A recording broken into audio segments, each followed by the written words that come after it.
Hey everybody, it's Cassie from Helper Tech Burnsville, and I was just going to talk to you today about cleaning habits for your phone. Now, this is something that everybody's a little worried about, what with the most recent viruses and things like that. And your phone is it's very easy to get germs and get dirty.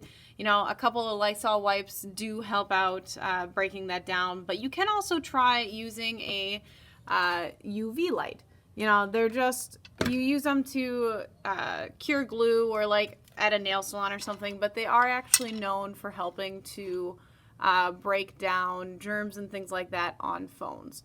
You can just get like the little nail ones, run it over your phone for like, 30 seconds to a minute, something like that, and it'll help break down some of the germs on there.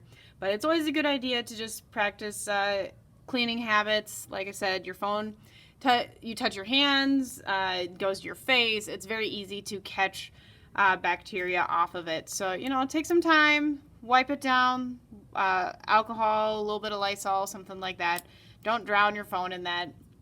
But also, if you can get the UV curing light just for like little nail salons, works great. So otherwise, if you have any questions, you can give us a call. Phone number is 651-605-2575. You guys have a nice day.